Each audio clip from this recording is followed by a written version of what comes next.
ମୋ ପରିଯୋଜକଙ୍କୁ ଆଜି ପ୍ରାତ ଉପାସନାରେ Google meet କାର୍ଯ୍ୟକ୍ରମରେ ବାକ୍ୟ ପରିବେଷଣ କରିବା ପାଇଁ ସୁଯୋଗ ଦେଇଛନ୍ତି। ବିଶେଷ ଭାବରେ ଧନ୍ୟବାଦ ଦିଏ ଯେଉଁମାନେ ଏହି କାର୍ଯ୍ୟକ୍ରମକୁ ଆୟୋଜନ କରନ୍ତି, ବୀରେନ୍ଦ୍ର ଭାଇଙ୍କୁ ଆଉ ବିନୟ ଭାଇଙ୍କୁ, ଅମର ଭାଇଙ୍କୁ, ହରିମଝିଆଙ୍କର ମଧୁସ୍ମିତା ଦିଦିଙ୍କୁ ବହୁତ ବହୁତ ଧନ୍ୟବାଦ ଦିଏ।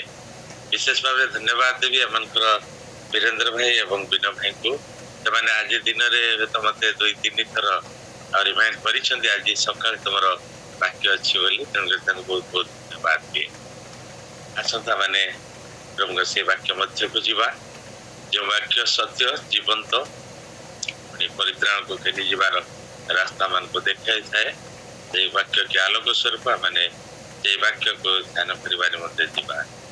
ଯେତେମାନେ ଗତକାଲି ଶୁଣିଥିଲୁ ଏମାନଙ୍କର ଲତିକା ସାଗର ଦିଦିଙ୍କ ଠାରୁ ଏହି ସ୍ୱାଧୀନତା ବିଷୟରେ, ଯାହାକି ଗୋଟିଏ ଦିନ ପୂର୍ବରୁ ଆମେ ସେଇ ସ୍ୱାଧୀନତା ଦିବସ ପାଳନ କରି ଆସିଅଛୁ। ଗତକାଲି ଅନେକ ଗୁଡ଼ିଏ ବିଷୟ ମାନେ ସ୍ୱାଧୀନତା ବିଷୟରେ ଶୁଣିଥିବା, ତଥାପି ଆଜି ଆମେ ବାକ୍ୟ ଶୁଣିବାକୁ ଯିବା ହେଲା ଖ୍ରୀଷ୍ଟିଆନର ସ୍ୱାଧୀନତା ବା ମୁକ୍ତି ବା ଖ୍ରୀଷ୍ଟଙ୍କ ଠାରେ ସ୍ୱାଧୀନତା। ଆଜିର ଯେଉଁ ପ୍ରସଙ୍ଗ ବର୍ଣ୍ଣିତ କରିଅଛି ତାହା ଖ୍ରୀଷ୍ଟିଆନର ମୁକ୍ତି ବା ଖ୍ରୀଷ୍ଟଙ୍କ ଠାରେ ସ୍ୱାଧୀନତା। ତାର ବାକ୍ୟ ମାନେ ପଢିଲୁ, ଯେଉଁ ବାକ୍ୟ କି ଏଫିସିୟ ତାର 4 ପର୍ବ 27 ପଦରେ ଲେଖା ଯାଇଥିଲା, ପୁଣି ଶୈତାନକୁ ସ୍ଥାନ ଦିଅ ନାହିଁ। ମୋ ପ୍ରିୟ ମାନେ, ଯଦି ଆମେ ଶୈତାନକୁ ସ୍ଥାନ ଦେଉ ତାହେଲେ ପରମେଶ୍ୱରଙ୍କ ବିରୁଦ୍ଧରେ କାର୍ଯ୍ୟ କରିବା ନିମନ୍ତେ ଆମମାନଙ୍କୁ ପ୍ରବର୍ତ୍ତିତ ଥାଏ। ପୁଣି ଶୈତାନର ଉପସ୍ଥିତିରୁ ଆମମାନଙ୍କୁ ଦୂରକୁ ନେଇଯାଇଥାଏ। ପୁଣି ଶୈତାନ ପରମେଶ୍ୱରଙ୍କ ରାଜ୍ୟରୁ ଆମମାନଙ୍କୁ ବିତାଡ଼ିତ କରିଥାଏ। ଯେଉଁମାନେ ସୁନ୍ଦର ବାକ୍ୟ ଯେତେ ପଢ଼ାଯାଇଅଛି, ଅନ୍ୟ ସମୟରେ ମୁଁ ସମୟ ପାଇଲେ ସେଇ ଶୈତାନକୁ ସ୍ଥାନ ଦିଅ ନାହିଁ ତାପରେ କହିବାକୁ ଯିବି। କିନ୍ତୁ ଆଜି ଆମଙ୍କର ମୁଖ୍ୟ ପ୍ରସଙ୍ଗ ଅଛି ଖ୍ରୀଷ୍ଟିଆନର ମୁକ୍ତି ବା ଖ୍ରୀଷ୍ଟଙ୍କ ଠାରେ ସ୍ୱାଧୀନତା। ମାନେ ବାକ୍ୟରୁ ଗୋଟିଏ ଅଂଶ ପାଠ କରିବା, ଗାଲାତୀୟ ତାର 5 ପର୍ବ 1 ପଦ। ସ୍ଥାନ ଲେଖାଯାଏ, ସ୍ୱାଧୀନତା ନିମନ୍ତେ ଖ୍ରୀଷ୍ଟ ଆମମାନଙ୍କୁ ମୁକ୍ତ କରିଅଛନ୍ତି, ଅତଏବ ସ୍ଥିର ହୋଇ ରୁହ ଏବଂ ଦାସତ୍ୱ ଜ୍ୱାଳିରେ ଆଉ ଯୋଜନା। ଶୈତାନ ସବୁବେଳେ ଚାହେଁ ତାର ଦାସତ୍ୱ ଜ୍ୱାଳିରେ ଆମମାନଙ୍କୁ ବାନ୍ଧି ରଖିବା ପାଇଁ, କିନ୍ତୁ ପ୍ରଭୁ ଚାହାନ୍ତି ସେଥିରୁ ଆମମାନଙ୍କୁ ମୁକ୍ତି ଦେବା ପାଇଁ। କାରଣ ମୁକ୍ତି କେବଳ ପ୍ରଭୁଙ୍କ ଠାରେ ଅଛି, ଯାହାକି ଆମେ ପ୍ରେରିତ ତାର 4 ପର୍ବ 12 ପଦରେ ଦେଖୁ, ଯାହାଙ୍କ ଦ୍ୱାରା ଆମମାନଙ୍କୁ ପରିତ୍ରାଣ ପାଇବାକୁ ହେବ ବା ମୁକ୍ତି ପାଇବାକୁ ହେବ। ଆକାଶ ତଳେ ମନୁଷ୍ୟମାନଙ୍କ ମଧ୍ୟରେ ଏପରି କୌଣସି ନାମ ଦିଆଯାଏ। ଆଜି ଦାସତ୍ୱ ଜ୍ୱାଳିରେ ଅନେକ ବାନ୍ଧି ହୋଇ ରହିଛନ୍ତି। ତେଣୁକରି ଯୋହନ ତାର 8 ପର୍ବ 25 ପଦରେ ଲେଖାଯାଏ, ତୁମେ ସତ୍ୟ ଜ୍ଞାତ ହେବ ଆଉ ସେଇ ସତ୍ୟ ତୁମମାନଙ୍କୁ ମୁକ୍ତି କରିବ। ପୁଣି 36 ପଦରେ ଲେଖାଯାଏ, ଅତଏବ ପୁତ୍ର ଯଦି ତୁମମାନଙ୍କୁ ମୁକ୍ତ କରିବେ ତାହେଲେ ତୁମେ ପ୍ରକୃତରେ ମୁକ୍ତ ହେବ। ଯେତେବେଳେ ପର୍ଯ୍ୟନ୍ତ ପ୍ରଭୁଙ୍କର ଆତ୍ମା ଆମମାନଙ୍କ ହୃଦୟ ମଧ୍ୟରେ ବାସ କରିନାହାନ୍ତି, ସେ ପର୍ଯ୍ୟନ୍ତ ଆମେ ସ୍ୱାଧୀନତା ପାଇପାରିବା ନାହିଁ। ଯାହାକି 2 କୋରିନ୍ଥର 3 ପର୍ବ 17 ପଦରେ ଲେଖାଯାଏ, ପ୍ରଭୁ ଆତ୍ମା ଅଟନ୍ତି ଆଉ ଯେଉଁଠାରେ ପ୍ରଭୁଙ୍କର ଆତ୍ମା ସେଠାରେ ସ୍ୱାଧୀନତା। ଆମ ପ୍ରିୟ ମାନେ, ଆଜି ଅନେକ ସତ୍ୟକୁ ନ ଜାଣି ପଥଭ୍ରଷ୍ଟ ହେଉଛନ୍ତି, ମୁକ୍ତିର ଅନ୍ୱେଷଣରେ ଏଣେ ତେଣେ ଦୌଡୁଅଛନ୍ତି। କିନ୍ତୁ ରୋମୀ ତାର 8 ପର୍ବ 1 ପଦରେ ଲେଖାଯାଏ, ଅତଏବ ଯେଉଁମାନେ ଖ୍ରୀଷ୍ଟ ଯୀଶୁଙ୍କ ଠାରେ ଅଛନ୍ତି ସେମାନଙ୍କ ପ୍ରତି ବର୍ତ୍ତମାନ କୌଣସି ଦଣ୍ଡାଜ୍ଞା ନାହିଁ। ଯେଉଁମାନେ ପ୍ରଭୁଙ୍କ ଠାରେ ଅଛନ୍ତି ସେମାନଙ୍କ ନିମନ୍ତେ କୌଣସି ଦଣ୍ଡାଜ୍ଞା ନାହିଁ, ସେମାନେ ମୁକ୍ତ ହୋଇଅଛନ୍ତି। ଗୀତ ତାର 16 ପର୍ବ 4 ପଦରେ ଲେଖାଯାଏ, ଯେଉଁମାନେ ସଦାପ୍ରଭୁଙ୍କ ପରିବର୍ତ୍ତେ ଅନ୍ୟ ଦେବତାକୁ ଗ୍ରହଣ କରନ୍ତି ସେମାନଙ୍କର ଦଣ୍ଡ ବଢିଯାଏ। ଯେତେବେଳେ ପ୍ରଭୁଙ୍କ ଠାରୁ ଆମେ ଦୂରକୁ ଚାଲିଯାଉ, ଅନ୍ୟ ଦେବାଦେବୀର ସେବା ଉପାସନା, ସେତେବେଳେ ଜୀବନରେ ଦୁଃଖ ବଢିଯାଏ, ଦଣ୍ଡ ଅନେକ ଆସିଥାଏ। ତେଣୁକରି ସେଇ ଶୈତାନର ଦାସତ୍ୱ ବନ୍ଧନ ମୁକ୍ତ କରିବା ପାଇଁ ପ୍ରଭୁ ଯୀଶୁ ଏହି ଜଗତ ମଧ୍ୟକୁ ଆସିଥିଲେ ଏବଂ ତାଙ୍କର ଜୀବନ ଦେଇ ଆମମାନଙ୍କୁ ମୁକ୍ତ କରିଥିଲେ। ଆଜି ଆମେ ସେଇ ଖ୍ରୀଷ୍ଟିଆନର ମୁକ୍ତି ବା ଖ୍ରୀଷ୍ଟଙ୍କ ଠାରେ ସ୍ୱାଧୀନତା ବିଷୟରେ ଶୁଣିବାକୁ ଯିବା ପୂର୍ବରୁ ଗୋଟିଏ ମିନିଟ୍ ଆଖି ବନ୍ଦ କରିବା, ପ୍ରଭୁଙ୍କ ଚରଣରେ ନିଜ ନିଜକୁ ସମର୍ପଣ କରିବା। ପ୍ରଭୁ ଆମମାନଙ୍କୁ ଆଜି କେଉଁ ବାକ୍ୟ ଦେବା ପାଇଁ ଯାଆନ୍ତି, ସେଇ ବାକ୍ୟ पाइबा निमंते प्रभु निकट प्रार्थना आही अमानकर वाक्य रूपी परमेश्वर पवित्र आत्मा ईश्वर एतले तुमर वाक्य देई तिमा मन को कथा दियो आज रे पठित शास्त्रांश को तुम हस्ते देउछु राजा ताको भांगी तिमे अमान को मध्य परिवेश जो वाक्य अमान को जीवन रे मुक्ति आनी दब तो वही परिवाक्य तुम्हें आज अमान मध्य परिवेश आद्य तुम्हें वाक्य ईश्वर को सहित ये वाक्य देवते अमान को मध्य वास परिवर्तन शेष समय ये वाक्य दे अमान को कथा को धन्यवाद एतले मुखर भाषा हृदय कल्पना मनर चिंता सब तुम प्रार्थना यीशु के नाम रे आमेन। प्रभु को मान को धन्यवाद हो जे आम एक धर्म निरपेक्ष राष्ट्र रे वास करिवार सुযোଗ पाइछु कारण जगत रे एपरि केतेक देश अछि जोंठारे स्वाधीनता किंबा धर्म निरपेक्षता नाही वास्तव राज्य अनेक अंडरग्राउंड मध्य रे हम जदि अरब कंट्री मान को जिबा से स्थान रे अंडरग्राउंड रे रही विश्वासी माने प्रार्थना करती उपासना करती बेले बेले धरा पड़े से जीवन मध्य चली जाए यहपरि विपद संकल से किंतु आमने एक धर्म निरपेक्ष राष्ट्र रे वास करने सुযোଗ पाउछु आम एक स्वाधीन देश रे वास करुछु तेबे आम एक स्वाधीन देश रे वास करथिले मध्य आम कोन प्रकृत रे जे स्वाधीन बेले बेले मन रे यहपरि प्रश्न आसे आम स्वाधीनता विषय चिंता करने को जीवा समय दुईटी विषय स्वाधीनता आम देखी था गोटे हूँ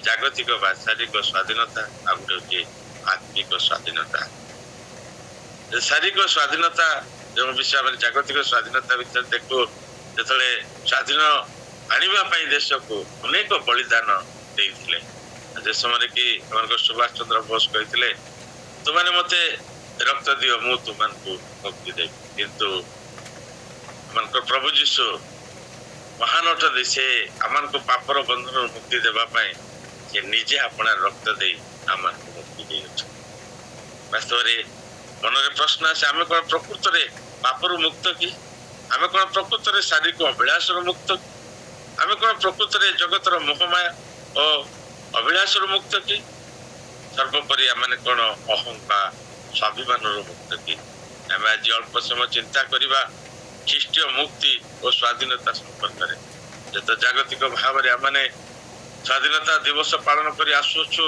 78 वर्ष आमने वर्तमान पालन कलु तथापि प्रश्न आसे सतरे कौन आज आम स्वाधीन देश में बास कर अनेक जो मैंने स्वाधीनता संग्रामी से माने अनेक कथा कहती जे जदि आम स्वाधीन देश में बास कर देश में गरीबी रही महात्मा गांधी कथा चिंता करवा सी कहती जे रात्रि जो गोटे महिला राति 12 घंटा समय निरापद भ्रमण कर देश मध्य स्वाधीनता आसी जो मैंने आज मैंने स्वाधीनता विषय चिंता करवा ख्रीष्टीय मुक्ति बा स्वाधीनता संपर्क में स्वाधीनतार अर्थ कौन स्वाधीनता साधारण भाव में चिंता कले जागतिक स्वाधीनतार अर्थ हूँ पराधीनतार मुक्ति लाभ कर निजर जीवन और निजर समस्त कार्य को निजे नियंत्रण करिवार अधिकार और सुযোଗ एथिरे अन्यर बा कौनसी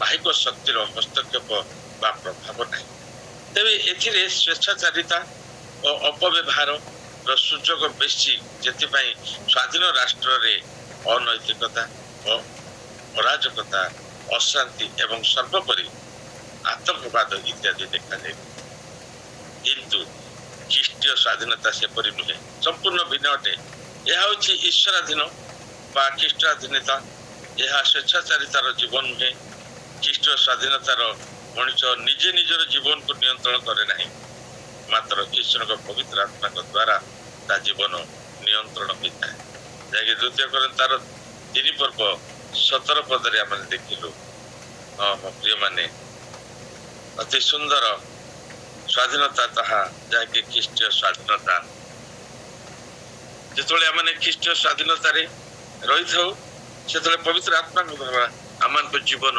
नियंत्रित होता है फल मनुष्य स्वेच्छाचारिता हो पारे नहीं कि कौन मंद कर्म करने प्रेरणा पाए ना तार जीवन संपूर्ण भाव ख्रीष्ट अधीन ଓ ନିୟନ୍ତ୍ରଣ ରହିଥାଏ।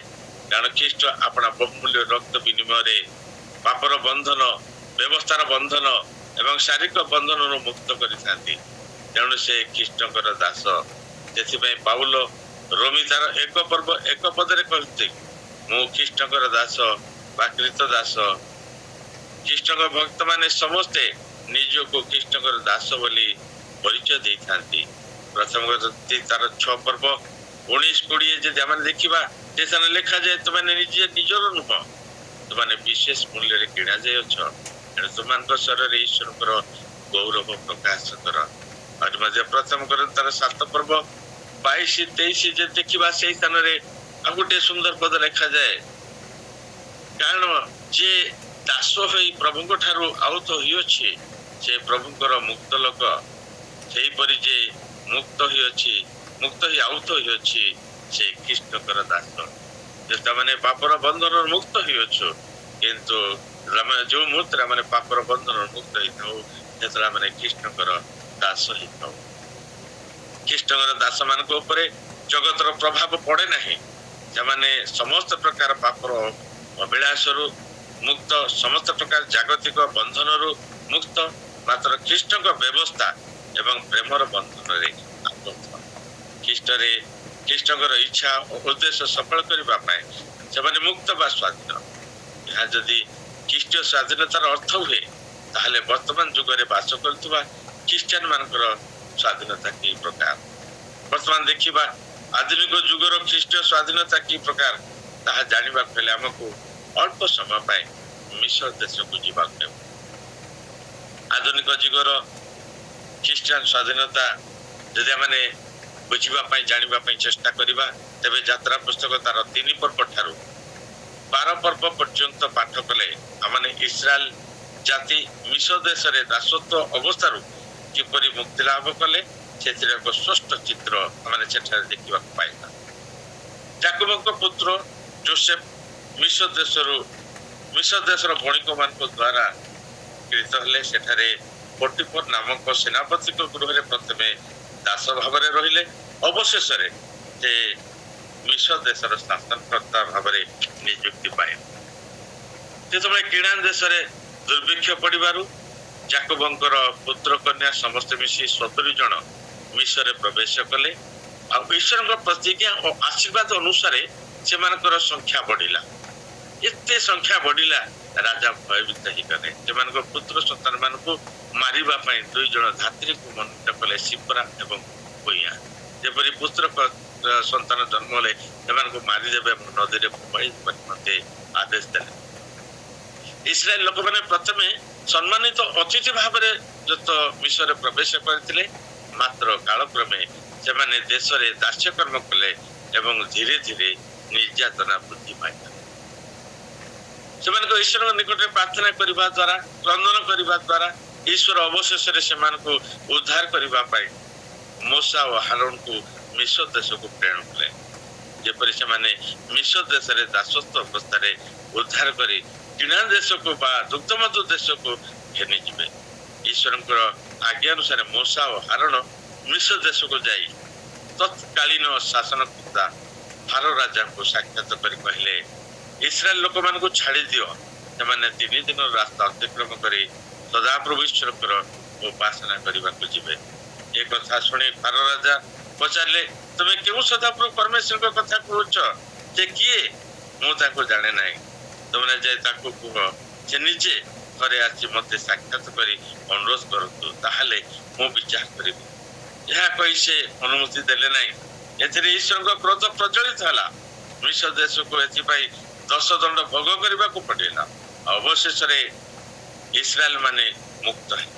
ଯାତ୍ରା ପୁସ୍ତକରେ ଏହି ସତ୍ୟ ଘଟଣାରେ ମୋଶା ଏବଂ ଫାରୋ ରାଜାଙ୍କ ମଧ୍ୟରେ ହୋଇଥିବା କଥୋପକଥନ ବିଷୟରେ ଗଭୀର ଭାବରେ ଚିନ୍ତା କଲେ। ଆଧୁନିକ ଯୁଗ ଖ୍ରୀଷ୍ଟିଆନ ମାନେ କି ପ୍ରକାର ସ୍ୱାଧୀନତା ଉପଭୋଗ କରୁଅଛନ୍ତି, ସେଥିର ପ୍ରକୃତ ଅର୍ଥ ବୁଝିପାରିପାରେ। ସେମାନେ ଏହି ଘଟଣା ଅତି ପ୍ରାଞ୍ଜଳ ଭାବେ ସେହି ସ୍ଥାନରେ ଦେଖିବାକୁ ପାଇବା।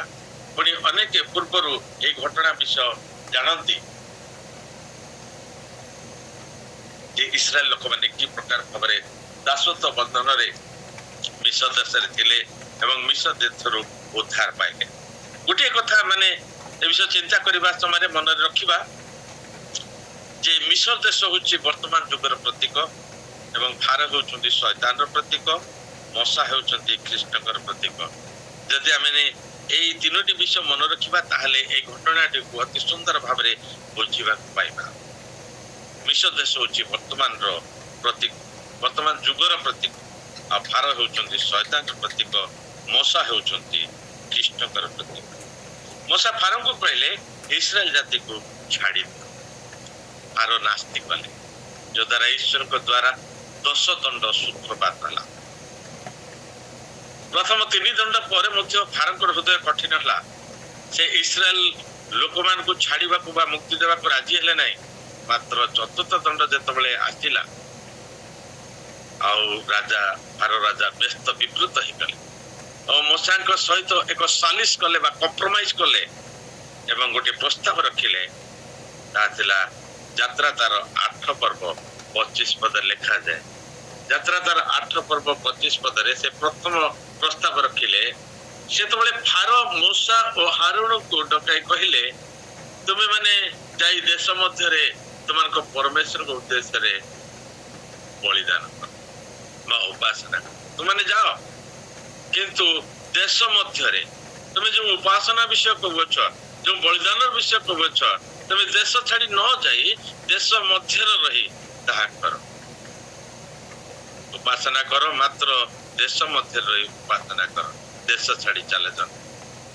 ଫାର ଜାଣିଥିଲେ ଯେ ଦେଶ ଛାଡ଼ି ଚାଲିଗଲେ ଲୋକମାନଙ୍କ ଉପରେ ତାଙ୍କର କର୍ତ୍ତୃତ୍ୱ ଆଉ ରହିବ ନାହିଁ କିମ୍ବା ତାଙ୍କର ଦାସ୍ୟକର୍ମ କରିବାକୁ ଆଉ କେହି ରହିବେ ନାହିଁ।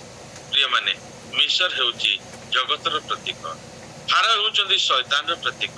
ଶୈତାନ ଚାହିଁ ନାହିଁ ଯେ ଖ୍ରୀଷ୍ଟିଆନ ମାନେ ଜଗତ ଛାଡ଼ନ୍ତୁ, ମାତ୍ର ଜଗତରେ ବାସ କରି ଜଗତର ଭୋଗ ବିଳାସ ଆମୋଦ ପ୍ରମୋଦରେ ସାଲିସ ହୋଇ ଉପାସନା କରନ୍ତୁ। ଅର୍ଥାତ୍ ଈଶ୍ୱରଙ୍କର ଉପାସନା ଏବଂ ଜାଗତିକତା ଏକାଠି ଏକ ସଙ୍ଗରେ ଚାଲୁ।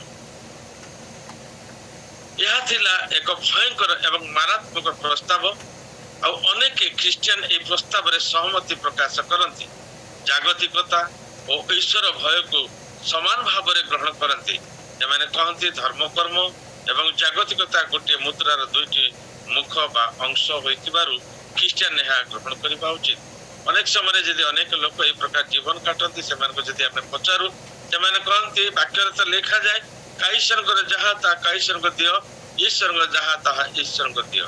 ସେମାନେ ଜଗତର ଭୋଗ ବିଳାସ ମଧ୍ୟରେ ପୁଣି ପରମେଶ୍ୱରଙ୍କର ସେବା କରିବାରେ ଠିକ ସମାନ ବୋଲି ଭାବନ୍ତି। ଏ ପ୍ରକାର ଖ୍ରୀଷ୍ଟିଆନ ମାନଙ୍କୁ ଆମେ ହୁଏତ କହିବା ନାମଧାରୀ ଖ୍ରୀଷ୍ଟିଆନ। ମାତ୍ର ମୋ ପ୍ରିୟମାନେ, ଖ୍ରୀଷ୍ଟିଆନକୁ ମିଶ୍ର ଦେଶ ଛାଡ଼ିବାକୁ ହେବ, ଜଗତର ସମସ୍ତ ଜାଗତିକତାକୁ ଛାଡ଼ିବାକୁ ହେବ, ଏହି ସମସ୍ତ ବନ୍ଧନରୁ ମୁକ୍ତ ହେବାକୁ ହେବ। ଯଦି ଆମେ ପବିତ୍ର ଭାବରେ ପ୍ରଭୁଙ୍କର ଉପାସନା କରିବା ପାଇଁ ଚାହୁଁ, ତାହେଲେ ଜଗତର ଏହି ସମସ୍ତ ମନ୍ଦତାରୁ ଆମମାନଙ୍କୁ ମୁକ୍ତ ହେବାକୁ ପଡ଼ିବ। ଅନେକ ଜଗତର ଭୋଗ ବିଳାସ ମଧ୍ୟରେ ରହି, ଅନେକ ମନ୍ଦତା ମଧ୍ୟରେ ରହି, ନିଶାସକ୍ତ ହୋଇ ବ୍ୟଭିଚାର କର୍ମ କରି ବିଭିନ୍ନ ପ୍ରକାର ମନ୍ଦ କାର୍ଯ୍ୟ କରୁଥିଲେ ମଧ୍ୟ ପ୍ରଭୁଙ୍କର ଉପାସନାରେ ଜଡ଼ିତ ଥାନ୍ତି। ସେମାନେ ଭାବନ୍ତି ଏହା ମୁଦ୍ରାର 2 ପାଖ। ଧର୍ମକର୍ମ କରିବା, ଏହି ସମସ୍ତ ଜାଗତିକ କର୍ମରେ ମଧ୍ୟ ଆମେ ଲିପ୍ତ ରହିବା। ଯେ ପର୍ଯ୍ୟନ୍ତ ଖ୍ରୀଷ୍ଟିଆନ ଜାଗତିକ ବନ୍ଧନରେ ବନ୍ଧା, ସେ ପର୍ଯ୍ୟନ୍ତ ସେ ମୁକ୍ତ ନୁହେଁ, ସେ ପର୍ଯ୍ୟନ୍ତ ସ୍ୱାଧୀନ ନୁହେଁ।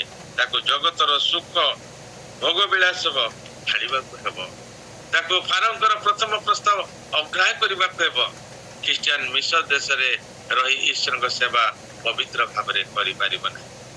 ଫାରଙ୍କର ଦ୍ୱିତୀୟ ପ୍ରସ୍ତାବ ରହିଲା, ଯେତେବେଳେ ଦଣ୍ଡ ପ୍ରକୋପ ବଢ଼ିଲା, ଫାର ବହୁତ ଚିନ୍ତାରେ ପଡ଼ିଲେ। ଆଉ ସେ ମୂଷାଙ୍କୁ ଦ୍ୱିତୀୟ ପ୍ରସ୍ତାବ ରଖିଲେ, ଯାହାକି ଥିଲା ଯାତ୍ରା ତାର 8 ପର୍ବ 28 ପଦ। ସେ ସ୍ଥାନରେ ଲେଖାଯାଏ, ଫାର କହିଲେ ଆମ୍ଭେ ତୁମକୁ ଛାଡ଼ିଦେବା, ତୁମେ ମାନେ ପ୍ରାନ୍ତରକୁ ଯାଇ ଆପଣ ସଦାପ୍ରଭୁ ପରମେଶ୍ୱରଙ୍କ ଉଦ୍ଦେଶ୍ୟରେ ବଳିଦାନ କର, ମାତ୍ର ବହୁ ଦୂରକୁ ଯାଅ ନାହିଁ, ପୁଣି ଆମ ନିମନ୍ତେ ପ୍ରାର୍ଥନା କର। ସେ କହୁଛନ୍ତି ତୁମେ ଉପାସନା କରିବା ପାଇଁ ଯାଅ, ମୁଁ ତୁମମାନଙ୍କୁ ଛାଡ଼ିଦେବି, କିନ୍ତୁ ତୁମେ ବହୁ ଦୂରକୁ ଯାଅ ନାହିଁ, ମାତ୍ର ବହୁ ଦୂରକୁ ତୁମେ ଯାଅ ନାହିଁ। ଏ ପ୍ରସ୍ତାବ ପ୍ରଥମ ଠାରୁ ଅତି ବିପଜ୍ଜନକ তুমি ଖ୍ରୀଷ୍ଟିଆନ ମଣ୍ଡଳୀରେ ସେବା ଉପାସନା କର, ଯୋଗ ଦିଅ, ପ୍ରାର୍ଥନା କରି ଦାନ ଦିଅ, ମାତ୍ର ଗୁରୁତର ଭାବରେ ଖ୍ରୀଷ୍ଟ ଧର୍ମକୁ ଗ୍ରହଣ କର ନାହିଁ। ବେଶୀ ଦୂରକୁ ଯାଅ ନାହିଁ, ତାହେଲେ ମିଶର ଦେଶକୁ ଫେରିବାରେ ବିଳମ୍ବ କଷ୍ଟ ହେବ। ବେଶୀ ଦୂରକୁ ନ ଯିବାର ଅର୍ଥ ଖ୍ରୀଷ୍ଟିଆନ ଜୀବନର ମୂଳଦୁଆ ବା ବିଶ୍ୱାସର ଚେର ବେଶୀ ଗଭୀରକୁ ନ ଯିବା।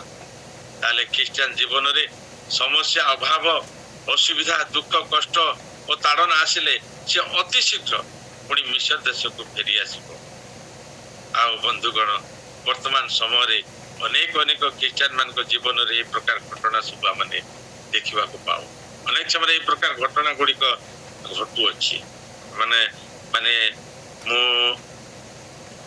ଏହା ଅନୁଭବ କରିଛି, ଯେତେବେଳେ ଆମେ କୁକୁଣ୍ଡିଆରେ ପ୍ରଭୁଙ୍କର ସୁସମାଚାର ପ୍ରଚାର କରିଥିଲୁ, ପ୍ରାୟ 10 ପରିବାର ବାପ୍ତିସ୍ମ ଆମମାନଙ୍କ ସହିତ ସାମିଲ ହେଇଥିଲେ, ପରିବାରଭୁକ୍ତ ହେଇଥିଲେ ପ୍ରଭୁଙ୍କର।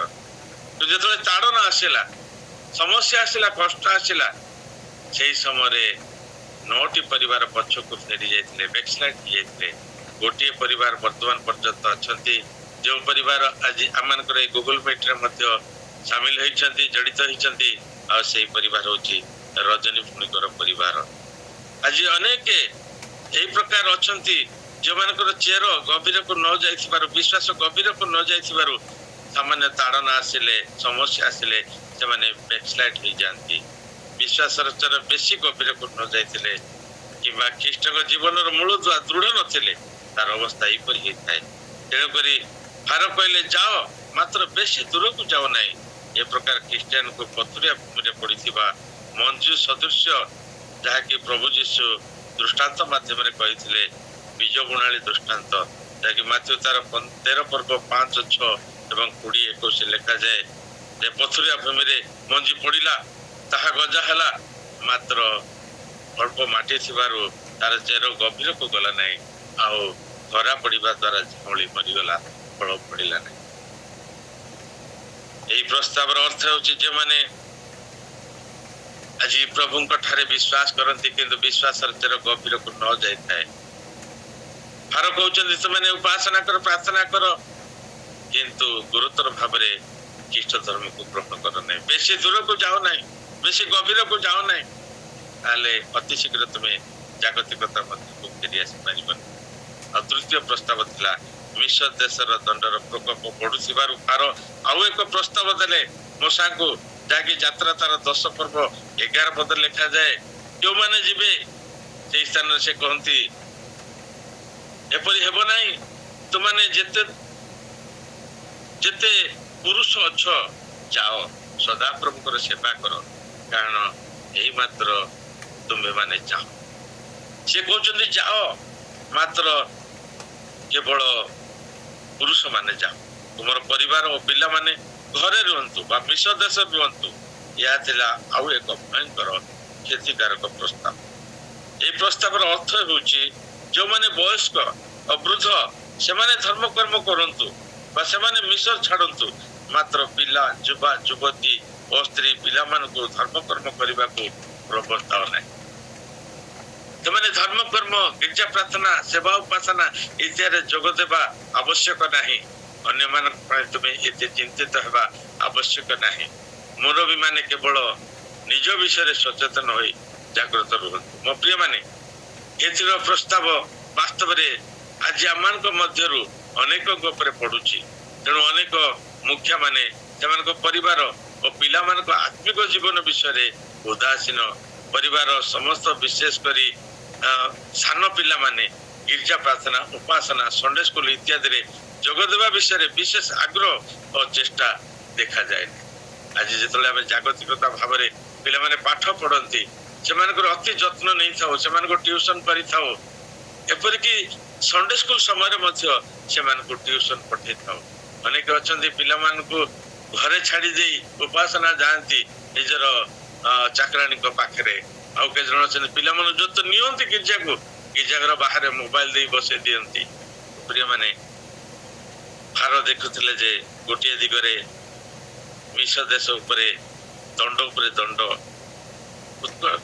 ଉତ୍କଟ ଆକାର ଧାରଣ କରୁଛି ଏବଂ ଅନ୍ୟ ଦିଗରେ मूसा इस्राएल लोक मान मिस्र देश संपूर्ण रूपे नहीं जावाक चाहती से चाहती जे समस्ते सान ठारू बड़ समस्ते प्रभुंकर सेवा करने को जीवे समस्त को पुरुष स्त्री बालक बालिका सान बड़ समस्त मिस्र छाड़ा तबले कौन उपाय न पाई फार कौन कले अमोघ अस्त्र बाकी चतुर्थ प्रस्ताव से मूसा निकट रखुंट फार कहले तुम्हें जाओ तुम पुरुष स्त्री बालक बालिका पुओ झील सान बड़ समस्ते जाओ मात्र तुम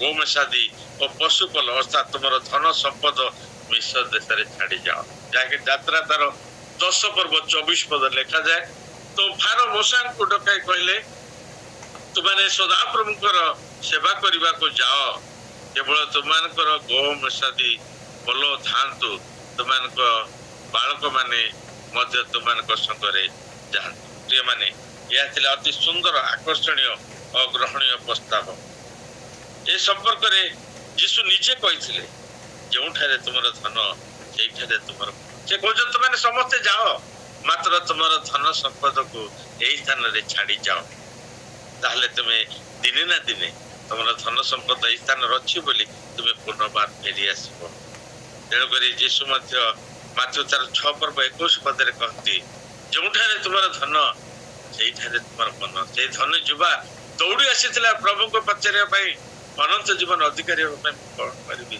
मु सिद्ध हाँपाई कौन करी प्रभु जो सब विषय कहते तुम्हें आज्ञा पालन कर से कहले मु पिला बेलू समस्त आज्ञा पालन कर प्रभु जीशु प्रथम खुशी हेले देखिले तार गोटे विषय अभाव रही से कहले तुम्हें जाओ अपन समस्त संपद विक्रय कर दरिद्र मान को दान कर एवं मो पछरे अनुगमन कर जेतले से युवा पुटी जत आसीबा समय जोड़ी आसतिला प्रभु को निकट को तो से स्थान रे हमने देखबा पाओ जे युवकटी फेरी जीवा समय दुख मन रे प्रभु को ठारू आस्ते आस्ते पछ को फेरी गल तेणुकर प्रभु यीशु कहले जे जो तुम धन से तुम मन से लोक मैंने निजे ईश्वर को निकट को आसती मात्र निजर संपत्ति आणती ना कि ईश्वर कार्य दान दियंती ना बंधुगण जो शैतान प्रतीक से इस्राएल लोक मान को निज अधीन रखा निमंते केड़े सुंदर प्रस्ताव मान देइथिले मूसा जदि तन्मध्यरु गोटिए हेले ग्रहण करिथांते ताहले इस्राएल जाति मिस्र बाहरी पारि नथांते बा मुक्ति पाई पारि नथांते फारो राजा को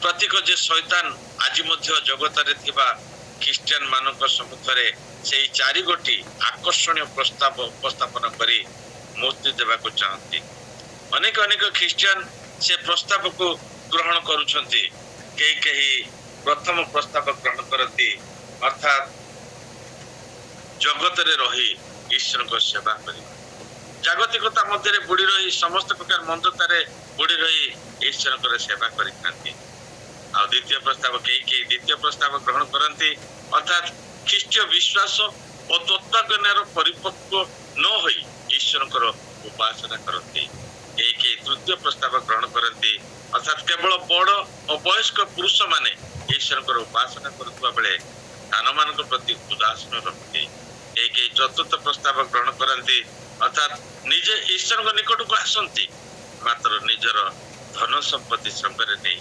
जाती ना जगत रे छाड़ी दे जाती आउ कई समस्त प्रस्ताव ग्रहण करती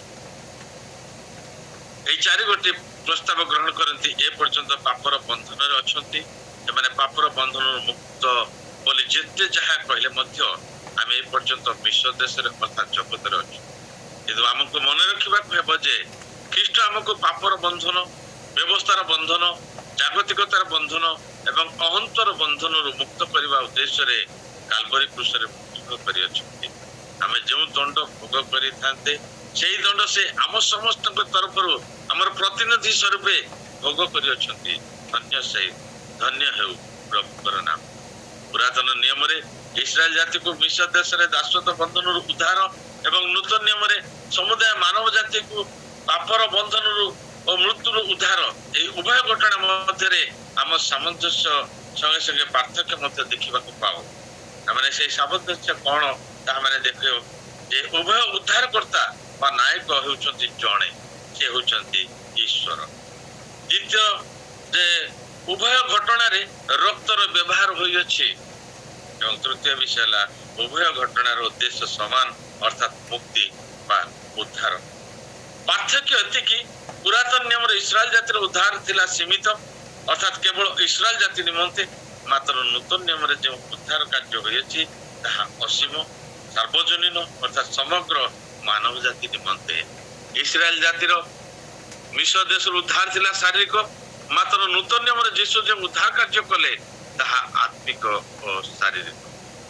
ପୁରାତନ ନିୟମରେ ଇସ୍ରାଏଲ ଜାତିକୁ ମିଶ୍ର ଦେଶର ଦାସତ୍ୱ ବନ୍ଧନ ଉଦ୍ଧାର କରିବା ପାଇଁ ଯେଉଁ ଈଶ୍ୱର ଯେଉଁ ପନ୍ଥା ଅବଲମ୍ବନ କଲେ ତାହା ଥିଲା ଶକ୍ତି ପରାକ୍ରମ ଓ ଦଣ୍ଡ ମାତ୍ର।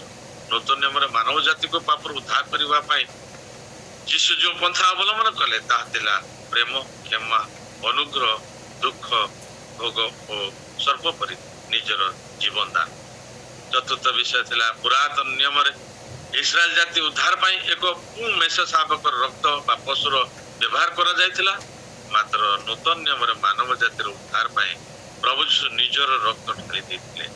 ପ୍ରିୟ ଭାଇ ଭଉଣୀ, ଆମମାନଙ୍କର ମୁକ୍ତି ବା ପରିତ୍ରାଣ ସହଜରେ ସାଧିତ ହୋଇନାହିଁ। ଏଥିପାଇଁ ଈଶ୍ୱରଙ୍କ ପୁତ୍ର ଯୀଶୁ ଖ୍ରୀଷ୍ଟଙ୍କୁ ଆପଣର ବହୁମୂଲ୍ୟ ରକ୍ତ ଦେବାକୁ ପଡିଛି। ଏକଥା ଭୁଲି ନ ଯାଆନ୍ତୁ, ଆମର ପରିତ୍ରାଣ ନିମନ୍ତେ ଈଶ୍ୱର ଯାହା କରିଛନ୍ତି ତାହା ଆଜି ଏଇ ଆମେ ପ୍ରଭୁ ବୋଝ ଗ୍ରହଣ କରିବା ସମୟରେ ଆମେ ସ୍ମରଣ କରିବା ପାଇଁ ସେ ଆମକୁ ସୁଯୋଗ ଦେଇଛନ୍ତି। ଆମେ ଯଦି ଏ ପର୍ଯ୍ୟନ୍ତ ପାପର ବନ୍ଧନରେ, ଶାରୀରିକ ଅଭିଳାଷ ବନ୍ଧନରେ, ଜାଗତିକ ରୀତିନୀତି ଓ କୁପ୍ରଥା ବନ୍ଧନରେ ଏବଂ ସର୍ବୋପରି ନିଜର ଅହଂତ ବନ୍ଧନରେ ଇଗୋରେ ବନ୍ଧା, ତାହେଲେ କେବଳ ଖ୍ରୀଷ୍ଟ ହିଁ ଆମକୁ ସେଥିରୁ ମୁକ୍ତ କରିପାରିବେ।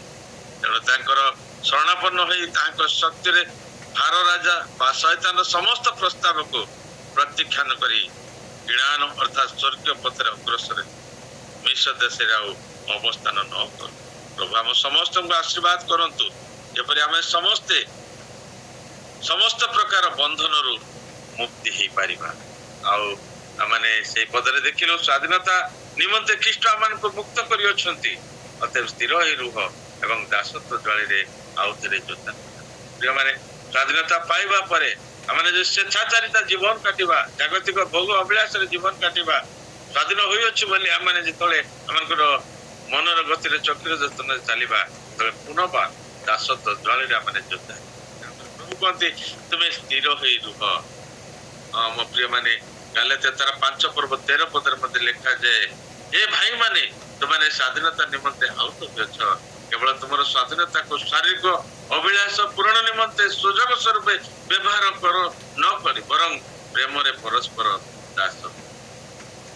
ଅନେକ ସମୟରେ ଆମେ ସ୍ୱାଧୀନତା ପାଇଛୁ ବୋଲି ଜାଗତିକ ଭାବରେ ଯେ ଦେଖିବା, ସ୍ୱାଧୀନତା ପାଇଛୁ ବୋଲି ଆମ ମନ ଇଚ୍ଛାରେ ଯଦି ଆମେ ଚାଲିବା, ଆମର ସ୍ୱାଧୀନ ଇଚ୍ଛା ରହିଅଛି, ଆମେ ସ୍ୱାଧୀନ ଭାରତରେ ବାସ କରୁଅଛୁ, ତଥାପି ମଧ୍ୟ କିଛି ନିୟମ କାନୁନ ରହିଛି, ନିୟମ କାନୁନ ଅନୁଯାୟୀ ଆମକୁ ଚଳିବାକୁ ପଡିବ। ଯଦି ଆମେ ସ୍ୱାଧୀନ ହୋଇଅଛୁ ବୋଲି ରାସ୍ତା ମଝିରେ ଚାଲିବା, ନିୟମ ନ ମାନି, ତାହେଲେ ନିଶ୍ଚିତ ଭାବରେ ଆମ ଜୀବନରେ ଦୁର୍ଘଟଣାର ସମ୍ମୁଖୀନ ହେବା ଏବଂ ମୃତ୍ୟୁବରଣ କରିବା। ଠିକ ସେହିପରି ଆମେ ସ୍ୱାଧୀନତା ପାଇଛୁ ବୋଲି ଆମେ ଆମଙ୍କର ସ୍ୱାଧୀନତାକୁ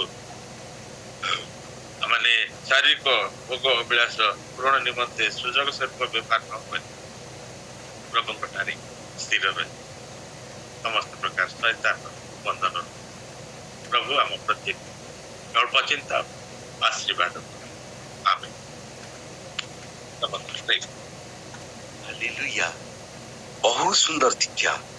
ଯଦି ଆମ ଜୀବନରେ ଶୈତାନକୁ ସ୍ଥାନ ଦବା, ସେ ଆମକୁ ଯୀଶୁଙ୍କ ଠାରୁ ଦୂରକୁ ନେଇଯିବ।